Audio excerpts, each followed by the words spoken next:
Julai Bibi Viwanja Group. Je, unawajua ni kina nani? Basi, acha nikuhabarishe. Julai Bibi Viwanja Group ni wauzaji wa viwanja tena venye ubora. Na kubwa zaidi 2022 wamekuletea ofa babu kubwa. Sasa jipatie viwanja venye ukubwa wa square mita 400 kwa shilingi milioni 2.5. Na huduma za kijamii zinapatikana kama vile usafiri, umeme, maji, nyumba za ibada na nyinginezo. Na tena viwanja vimepimwa na vipo katika ubora wa hali ya juu. Viwanja vinapatikana Vianzi, ni mwendo wa dakika 10 kutoka Vikindu stendi, au unaweza kuwasiliana na Julai Bibi Viwanja Group kupitia nambari zifuatazo: 0673 035288 au 0774 635762 au 0755 105124. Kwa viwanja vya uhakika na vyenye kuaminika, waone Julai Bibi Viwanja Group ndio suluhisho lako. Nyote mnakaribishwa.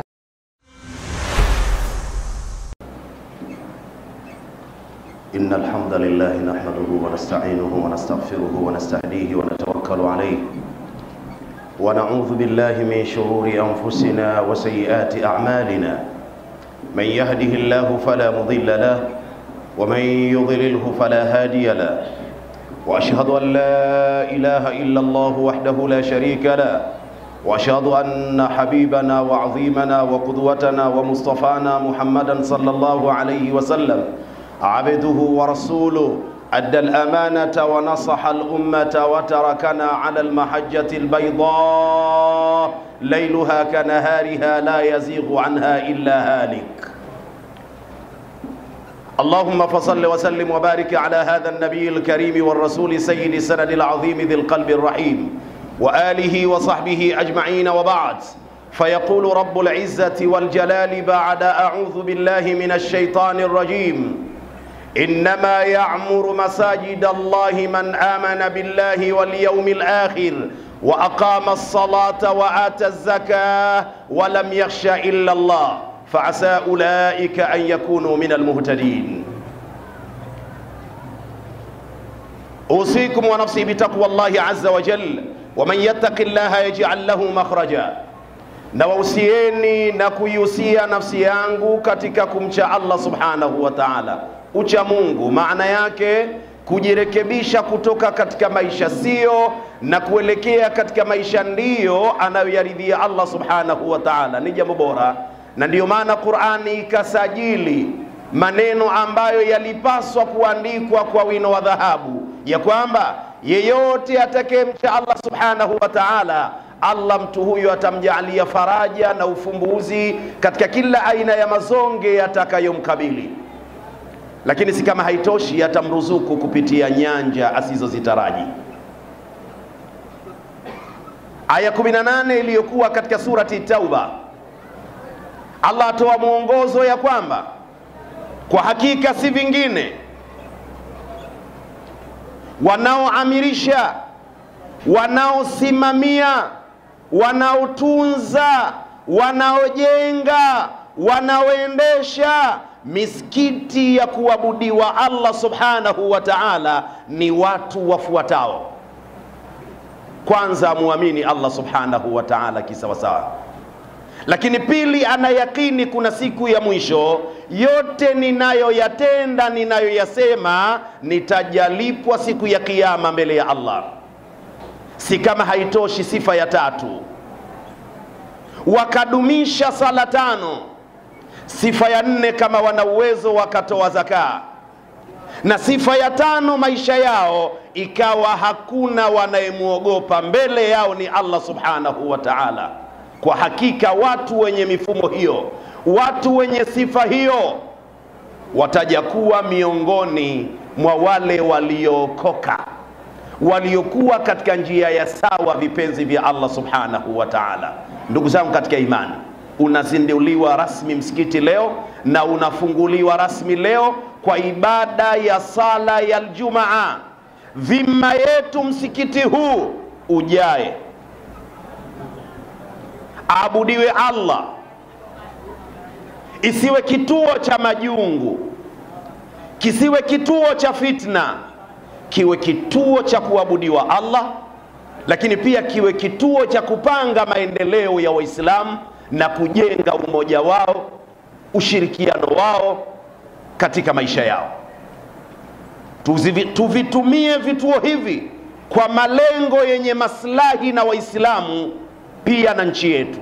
Tusivitumie vituo hivi kwa maslahi mengine. Siku ya Kiyama Allah subhanahu wa ta'ala atajatuuliza. Hivi basi, imamu, mwenyekiti, katibu, kamati, wasaliji, ninyi mmetajwa ndiyo mnaoamirisha, munaosimamia, munaoendesha, munaotazama, munaojenga nyumba za Allah. Hakikisheni munasimamia kila idara.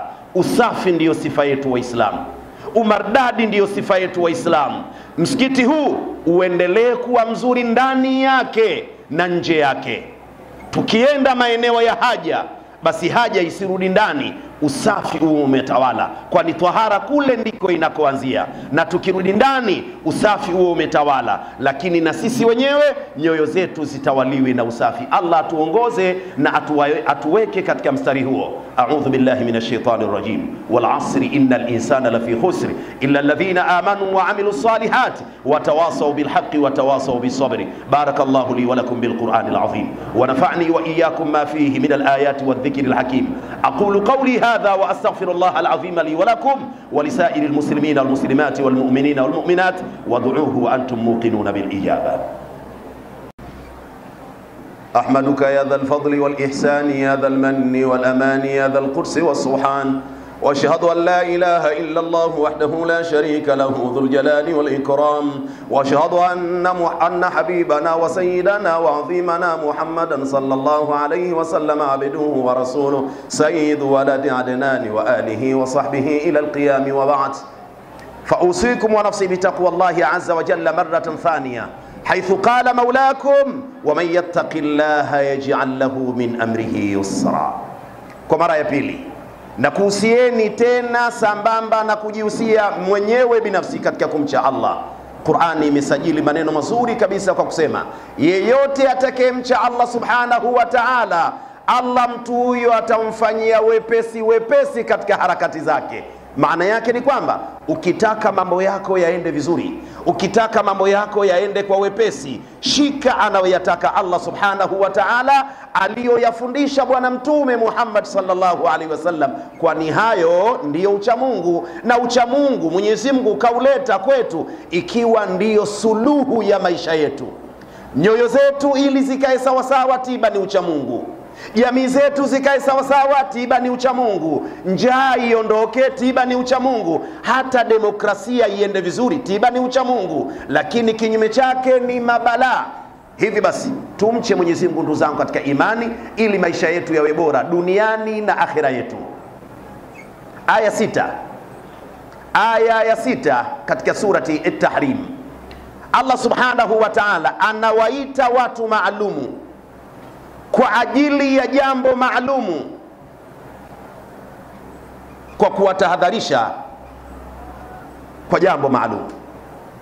Allah sema, ya ayyuhalladhina amanu qu anfusakum wa ahlikum nara waquduha an-nas wal hijara alaiha malaikatun ghiladhun shidadun la ya'suna Allah ma amarahum wa yaf'aluna ma yu'marun. Tumekabidhiwa msikiti, umejengwa msikiti. Nani anakuja kuswali? Ni sisi na familia zetu. Kuswali sisi tu pasina familia zetu haijatosha. Hili ni dhima. Familia zetu zinatakiwa zihusike katika ibada. Na ndiyo maana Allah katika aya hii asema, enyi wale ambao walio maalumu, ambao ni waumini, enyi mulio wakuwa waumini, ikingeni ninyi wenyewe, jilindeni ninyi wenyewe, lakini sio nyie tu, na familia zenu na moto wa Allah subhanahu wa ta'ala. Kiwashio chake, chocheo lake moto huo ni watu wasiokwenda katika taratibu wanazozitaka Allah, lakini pia na mawe. Mbaya zaidi, walinzi wa huko sio watu, kuna malaika wakali kweli kweli. wagumu kweli kweli kwa wale waasi. Hivyo basi tuhakikishe tunatekeleza ibada sisi, lakini pia wanatekeleza ibada watoto wetu, vizazi vyetu, familia zetu. Msikiti huu ni mdogo sana, eneo hili ni kubwa sana. Usipojaa huu, dhima hili tunalo sisi. Na mbaya zaidi kwenye Ijumaa, huu si uradi, hii ni ibada. Ijumaa, Allah, Ijumaa, sala zote watu wajae, lakini Ijumaa ni zaidi. Dhima litakuwa kwa wajenzi waliotoa fikra ya Ijumaa, na wao wataingia katika kesi hii mbele ya Mwenyezi Mungu. Narudia, dhima itakuwa kwa wajenzi waliotoa fikra paswaliwe Ijumaa, na wakazi wanaokaa kwa nini hapaswaliwe Ijumaa, kwa nini watu hawajai Ijumaa. Qu anfusakum wa ahlikum nara. Lakini mwisho ni wapongeze waliojenga kwa kutoa vyao, muda wao msikiti huu. Na wapongeza kwa maneno ya Bwana Mtume Muhammad sallallahu alayhi wasallam, man bana lillahi masjidan walau kamafhasi ta'irin, au riwaya nyingine walau kamafhasi qatatin bana Allahu lahu baitan fil janna. Yeyote aliyejenga msikiti kwa ajili ya kutafuta radhi za Allah, msikiti ule hata kama ulikuwa ni mdogo, mfano wa kiota cha ndege, kijumba cha ndege, lakini alijenga kwa sababu ya Allah, Mwenyezi Mungu anamjengea eneo maalum la kwenda kuburudika kule peponi. Allah awalipe malipo mema wao pamoja na sisi. Ala wa sallu ala habibillahi Mustafa Muhammad sallallahu alayhi wasallam, haithu qala maulakum inna Allaha wa malaikatahu yusalluna ala nabiy ya ayyuhalladhina amanu sallu alayhi wa sallimu taslima. اللهم صل على محمد وعلى آل محمد كما صليت على إبراهيم وعلى آل إبراهيم، وبارك على محمد وعلى آل محمد كما باركت على إبراهيم وعلى آل إبراهيم في العالمين إنك حميد مجيد. اللهم ارض أول من استحق من بعد الخلافة بالتحقيق، خصوصا منهم ذي الأصل العريق أمير المؤمنين سيدنا أبي بكر الصديق، وعن حليف المحراب الناطق بالصواب أمير المؤمنين أبي حفص سيدنا عمر بن الخطاب، وعمن استحيت منه ملائكة الرحمن جامع سور القرآن أمير المؤمنين سيدنا عثمان بن عفان. وارض اللهم عن أسد الله الغالب إمام المشارق والمغارب أمير المؤمنين سيدنا علي بن أبي طالب. وارض اللهم عن الستة الباقية من العشرة المبشرين بالجنة رضوان الله تعالى عنا وعنهم أجمعين. وارض اللهم عن جميع صحابة رسول الله أجمعين برحمتك يا أرحم الراحمين. اللهم اغفر لنا وارحمنا وتجاوز عما كان منا إنك تعلم ولا نعلم وأنت علام الغيوب.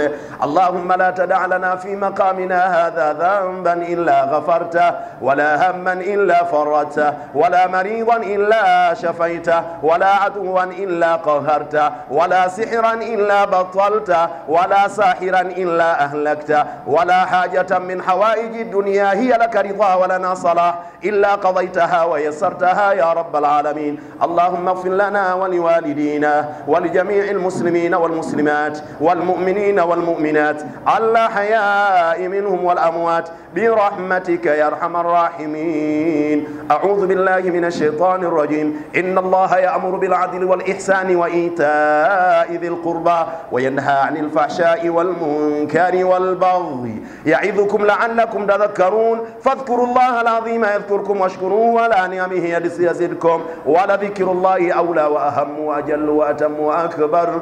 قوموا إلى صلاتكم يرحمكم الله.